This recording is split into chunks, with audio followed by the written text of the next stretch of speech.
I'm meant to highlight the pros and cons of recognition of Aboriginal and Torres Strait Islander people in the Constitution. And I don't have any pros to deliver you because, to me, from my opinion, it's all bad. It's all bad news for our people. Great gains for the government. So we've got the recognition of Aboriginal and Torres Strait Islander people in the Australian Constitution. In the bush, you'll hear a lot of people, a lot of elders, they'll talk about drawing this line in the sand. Yep. So just imagine that this is the line in the sand. And on this side there is the Australian sovereignty, or their claim to sovereignty, and this is our sovereignty. We're separated. Yep. There's the Torres Strait Islands up there. So that's basically their own sovereign states, I guess. And I'm not talking about the individual nations that we have. This is just the summary of the one sovereign state for the time being, to get through this forum. Yep. So what is the Australian Constitution? The 1986 Australia Act is a British Act from British Parliament, known as the Act of the Parliament of the United Kingdom, called Australia Act 1986 UK. It is a statute authority which holds powers within British law to make its own laws. The sovereignty of the Constitution relies on the Queen, whose royal family did not treaty with First Nations people in our lands known as Australia to acquire rightful jurisdiction.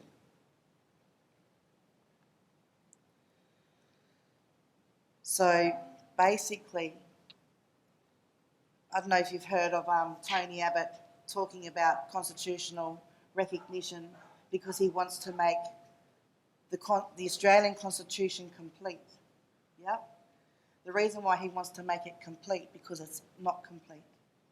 They have been usurping sovereignty, our sovereignty, via native title and via various legislations, hijacking it from the states via the states and arrangements, the arrangements with the States Acts, and acquiring jurisdiction through our acquiescence unknowingly.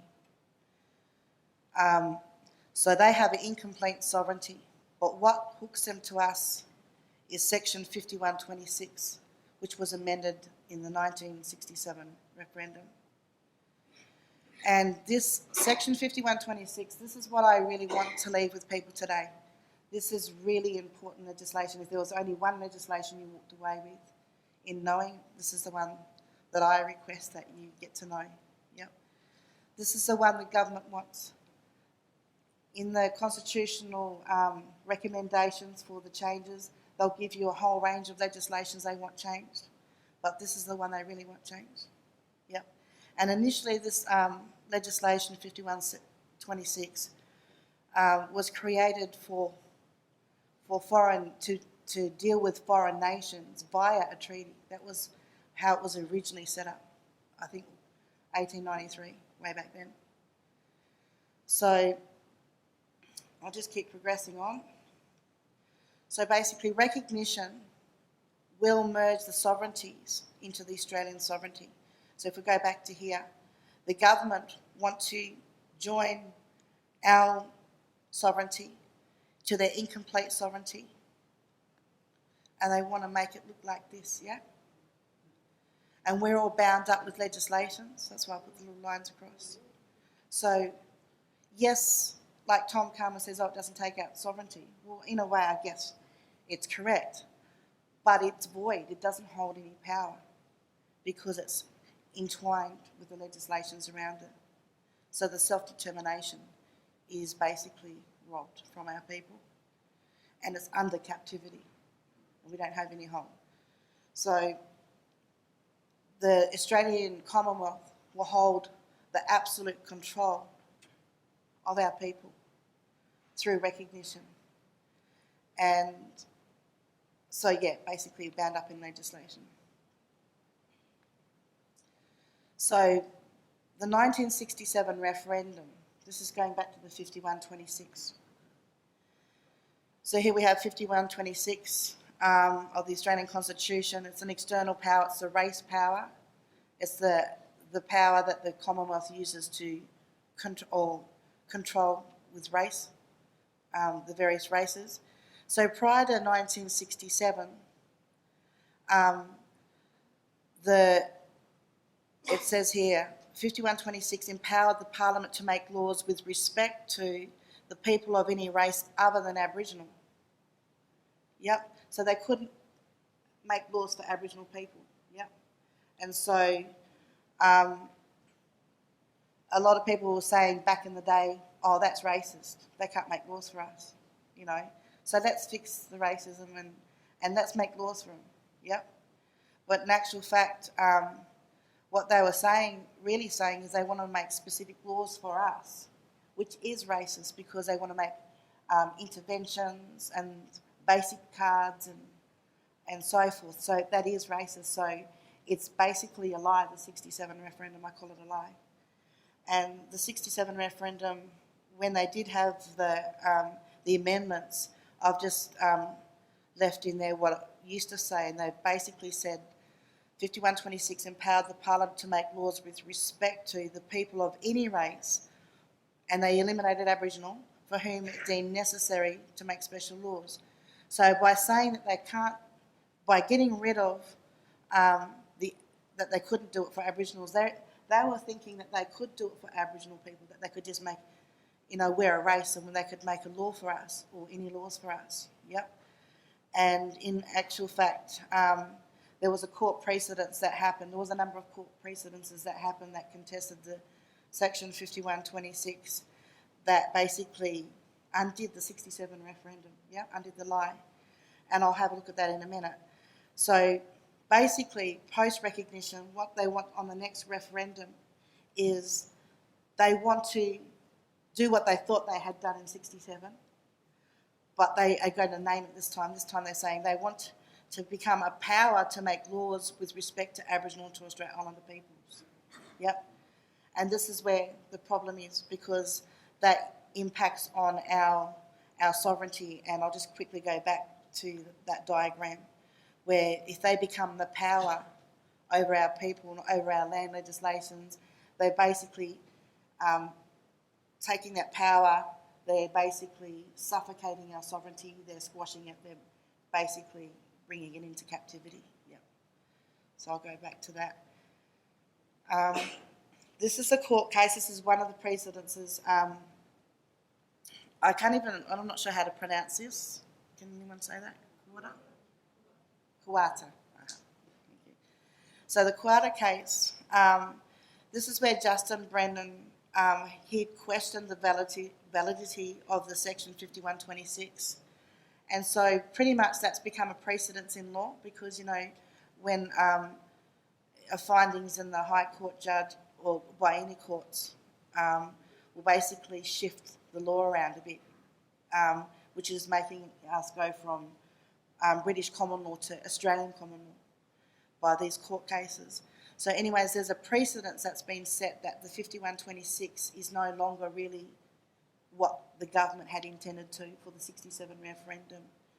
And so now they want to fix their blunder. They're not wanting to help us, they want to help themselves by having more control over us. So they now need to recognise us to fix their blunders. Yep. Does that make sense? Cool. Cool. So I'm just trying to rush through here because I know we're running out of time. Yeah, it's disgusting. It gets worse than this, hey? Yeah, for real. So, recognition of the referendum, the Commonwealth of Australia wishes to. Okay. This is a midnight, actually. I did this last night at midnight, so that didn't make sense then. But, so the government, through recognition, wishes to become a power to make laws with respect to Aboriginal and Torres Strait Islander peoples. Yep, that's what they want to do. That's on the Noel Pearson, that's a quote from the Noel Pearson proposal. And even though there are about 4 different kind of proposals they've got up, guarantee the government won't budge unless this one gets through the door, yeah? This is what they want. And they want to enter us into recognizance, right? Because recognition in the Black Laws Dictionary means to enter into recognizance. So we're not dealing with Aboriginal English. You know how we have Aboriginal English and we've got words and that means that to us and all this? When we're dealing with the Constitution, Aboriginal English does not apply. It's their law definitions that apply, yep? So we have to get really real with the word recognizance or recognition or recognize.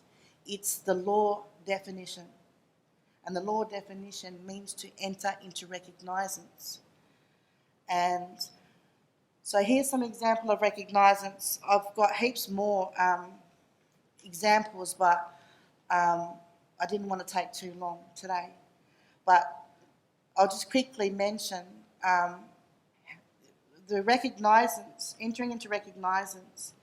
That's a medieval law that was created in London, and they used it on creating the black slave trades that happened in America, India, where they were selling black people into slavery, and they brought them into recognizance first by the masters taking the ownership. The master would say, I want that one looks strong or whatever.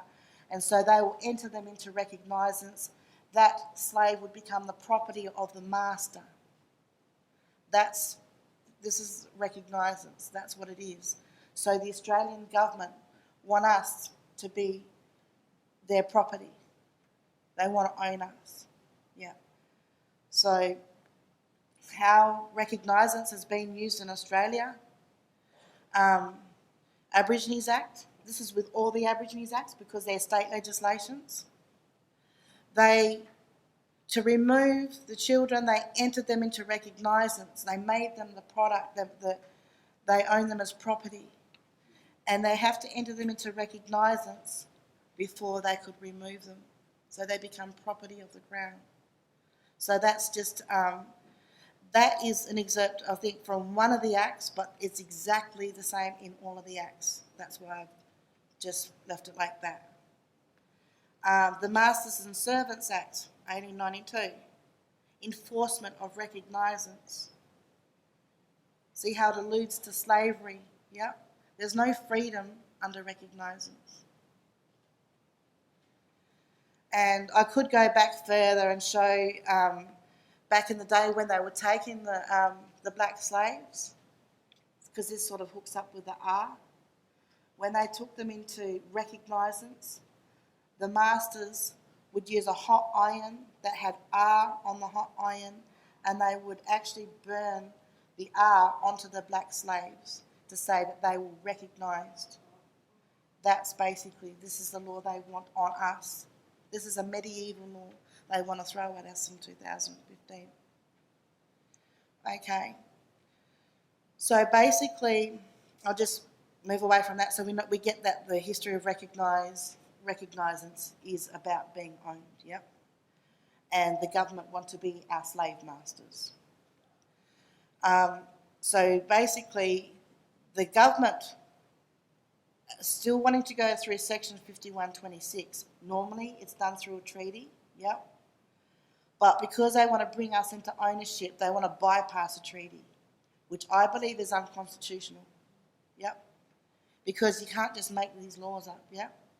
So they're trying to bypass the treaty by going through Section 5126 by bringing us into recognizance, into their ownership, becoming their property. And so when they do that, that'll make their sovereignty complete. Tony Abbott would be most impressed that all of a sudden they will be complete, but at the cost of our freedom, at the cost of our human rights. Yep. And we'll be in bondage under their legislations. And so what happens with recognizance? Recognizance is also used with the judicial system. You know, when someone breaks the law and they go on bail, they enter into recognizance temporarily. Yep. So criminals go into recognizance. So here we are being offered a legislation, a law, that is offered to slaves and criminals. Yep. But the thing is, criminals will get better off than us because they're on a contract. They're only temporarily under recognizance. We're being offered recognizance forevermore. And the scary thing about recognizance is that law is binding and can never be undone. So when they do the constitutional reform and they change, say, 5 or 6 legislations with the recognizance and with 5126, because it's binding, all them legislations around it bind with it, it can never be amended. You know how they go into the Senate, or the Senate go into the House of Representatives and they'll amend legislations, they'll tweak it, this and that. They cannot fix this because recognizance is binding, it's forever. Yep.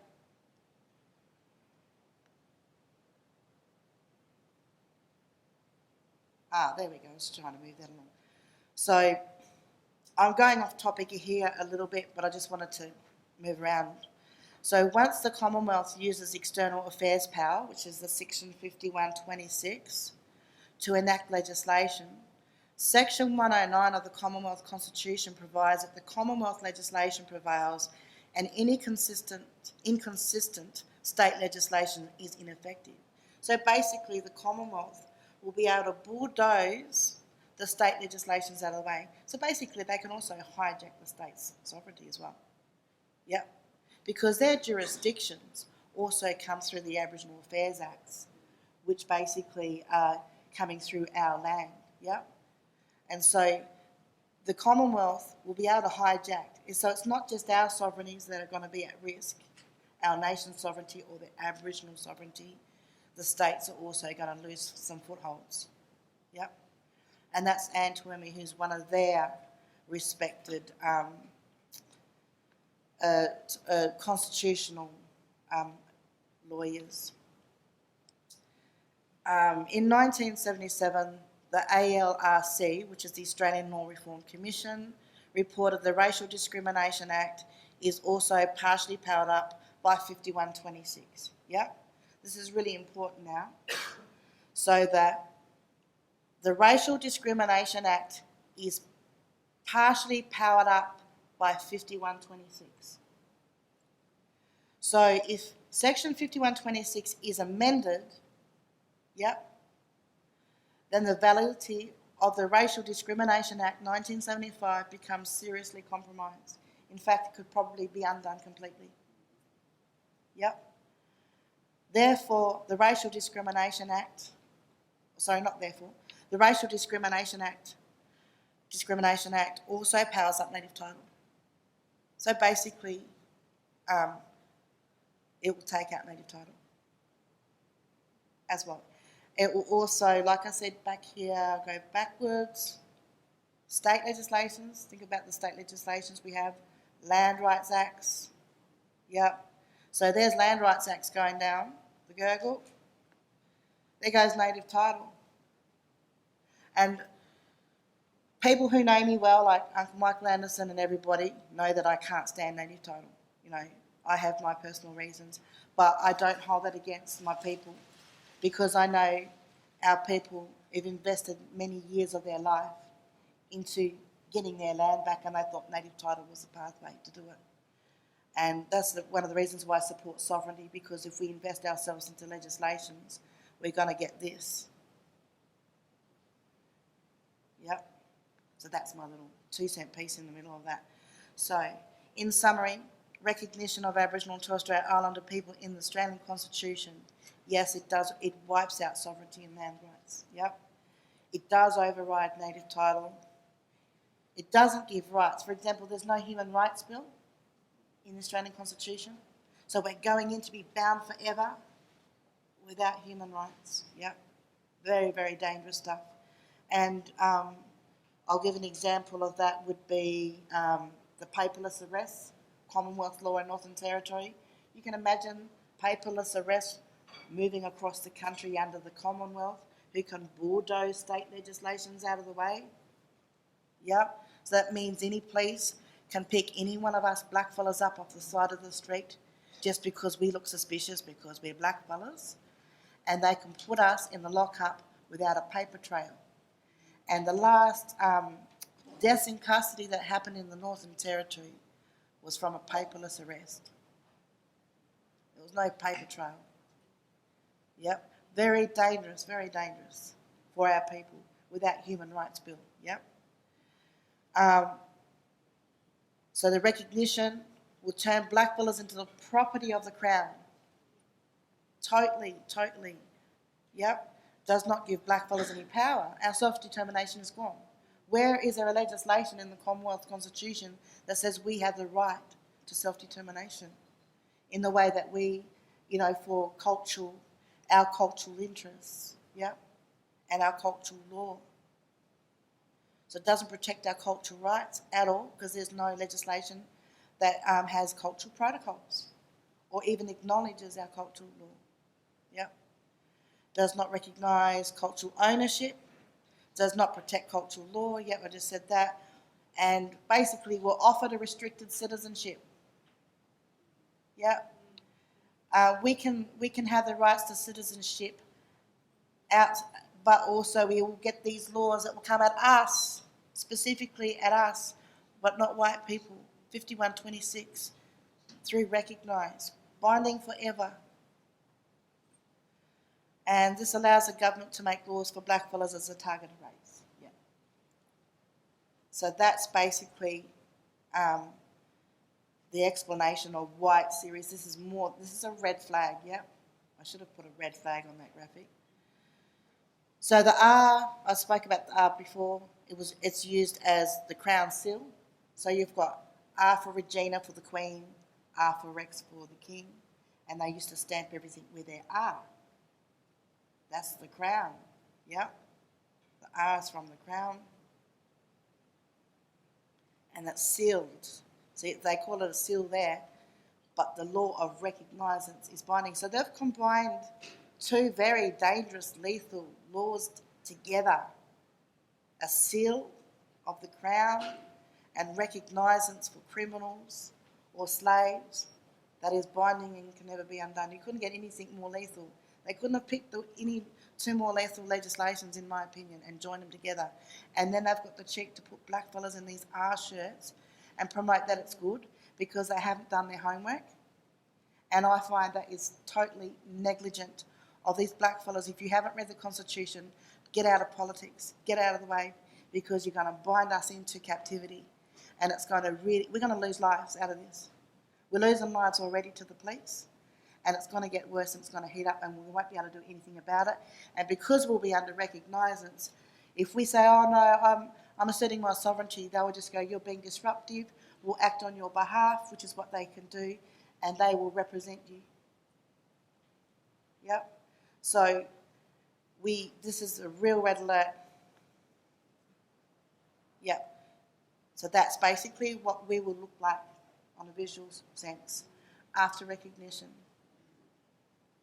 Binding and can never be undone or modified forever. That's all.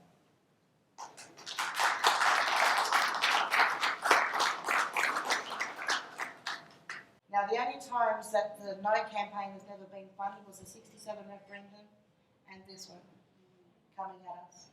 So we are trying to combat the Recognise campaign, which is in excess of $700 million. I wouldn't be surprised it's up there in the billions, yeah? 700 million I blacktracked through ANZAR, and that was like 3 years ago, and they've gone extravagant since then. So I would say they've spent $1 billion on marketing. We have our pension checks and our Centrelink payments to deal with the No campaign. And so we've got a Facebook page, and we just plead and plead and plead and hope that the word gets out there. And we write articles, we do research, we've studied the High Court, the Mabo High Court judges' journals, every speech they've ever said, or pretty much every court case they've ran that's significant to our people, ran through all the constitutional lawyers' documents and try to understand them. The research is incredible on no budget. So we're doing our best, but what I would ask for you, Mob, to share the message, help us out. We are without a budget for this. Alice, the issue is, you said there was going to be no human rights put into the Constitution.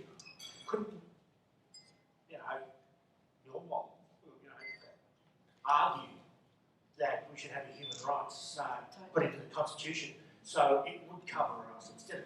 I mean, for me personally, I'm not. Don't get me wrong with this, but it looks negative on Facebook that you're against. But what are you? What do we want to offer back to Australia? Basically, there's restrictions on the Commonwealth. It's a constitutional issue because Australia's grown out of a British colony, and so they have limited powers to what they can do to the Constitution. And so they can't actually. I was reading one of the High Court judges from the Mabo case, and he was pushing for a Bill of Rights. And there is a reason why they couldn't get a Bill of Rights through the doors because of 5126. So basically, the only way we're going to get a Bill of Rights into this country is through a treaty. Yeah. Okay, just got one more question here. Morning, Peter Dwyer. At the ACOS conference last year, a local politician talked about taking the racist clauses out of the Constitution and inserting two clauses which have got the wording at home. Now, is that a con job? Yeah. It's totally a con job. It's a lie because what they are doing is adding more racism into the Constitution by specifically targeting. 5126 is already is in many courts and many judges have acknowledged that 5126 is a racist legislation, yeah? And 5126, they now want to aim that right at us, specifically for Aboriginal people. So they're increasing the racism. And I get quite insulted when I see our people get up on TV or radio or whatever and tell everybody they're fixing racism, when in fact they are heating it up. And when I confront, I will backtrack that person who's spoken up and I'll catch them and they go, I don't know, I've got paid to do it. And it's just like, how negligent. They are sending out wrong messages and they haven't even read any of the information that they're promoting because they're a well-known kind of name. Yeah. You talk, I'll stand here. That's a citizenship now move.